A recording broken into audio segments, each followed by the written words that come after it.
There have been several major developments in weightlifting at the sort of deeper foundational structural level, with none perhaps more interesting, or at least bound to make more noise and conflict amongst people, than the fact that weightlifting now has a third category for those who identify as a different gender to the one they were born with. Now, this news only just dropped, and it's news to me, it's news to you, it's news to most people. I didn't even know that this was really being debated, and I'm going to go through all the key points that you need to know to understand what's going on, with a bunch of different examples with regards to if you were born this, and then you change to this, or you identify as this, when you do it, where you're going to be able to compete, where you're not allowed to compete. We're going to go through all of those at the end of this. So as a concept, this is actually something that I've heard people say for years now, that transgender athletes should have their own category within which they can compete. But I've not actually seen this done in any other sport. And here is what you need to know. The IWF has announced that it has adopted a new gender identity policy. They're introducing a new, what they're referring to as open gender category, which is actually a little bit odd because an open in a sporting sense tends to mean that anyone can compete. Whereas, as you'll find out, the guidelines for competing in either the men's or the women's categories are far more stringent. So let's carry on.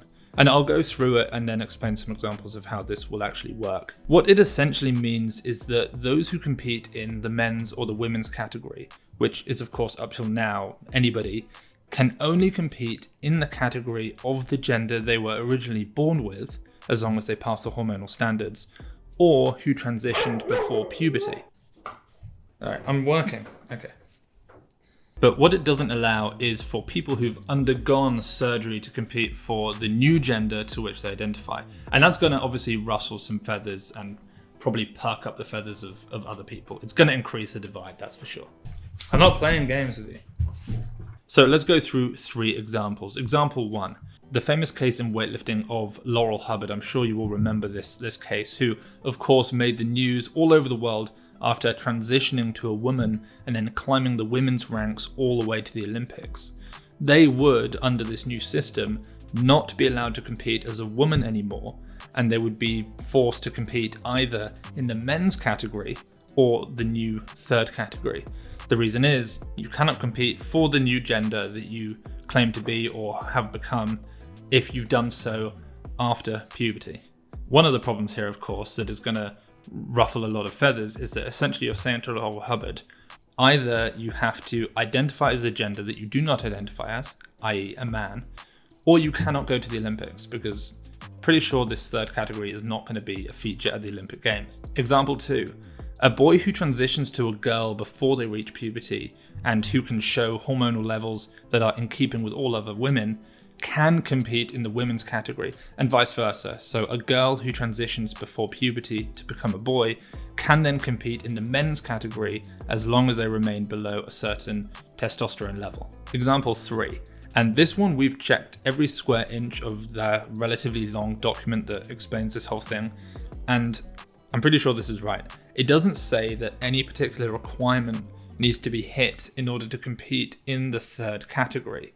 So a person born a man could, at the age of 25, say that they now identify as a woman and without any hormonal therapy compete in the open category against men and women who have undergone physical change. Of course, the odds of somebody doing something like that seem slim. However, it could happen. And if it does, it seems like there's just going to be as many problems within that category as there perhaps have been in the sport for the last few years. Also, when we take a sample of elite athletes, we're taking a very different sample to that of the general population. Athletes will oftentimes do anything it takes to win.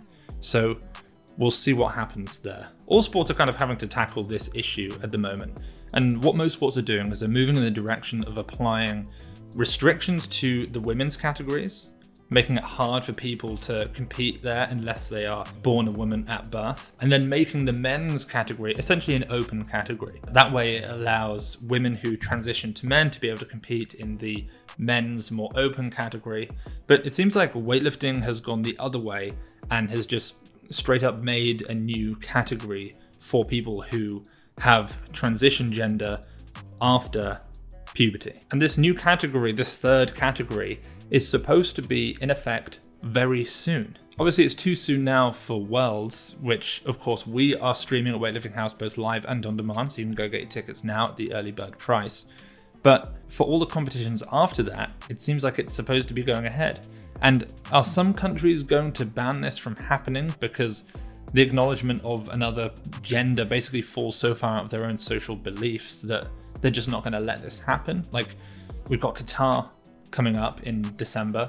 We've got Bahrain again. We have Saudi in a month. Like, how is that going to work? Are countries who will not have that third category ineligible now to host a competition if the requirement for a weightlifting competition is to have all three gender categories? Also, another problem with this policy, which it certainly doesn't make clear, is how this will actually work. Like, what are the practicalities of doing this? You know, there could be one athlete that this is for at the next World Championships. Do they compete on their own? Do they mix in with another category of another gender? What are the weight categories? How much will the barbell weigh? Are they using a women's barbell or a men's barbell? What's the diameter going to be? Is it going to be 17.5 kilo barbell and a 26.5 millimeter diameter bar to fit in the middle? Or are those who are born woman at birth and transition to male after, are they going to have to lift on a 20 kilo men's bar? It's just, I don't know how it's going to work.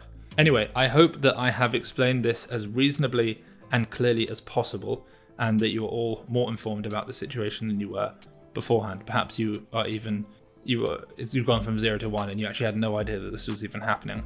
I'm going to spend some time reading through all the comments that you leave, because I'm genuinely very interested in the way that sport, but more generally people, tackle this issue. So please do leave your thoughts down below in a respectful manner, and I will read them. Thank you very much for watching. Please like and subscribe and get your tickets to watch the World Championships now. The link is down below. New puppy coming to work with me, and struggles at the office, I guess.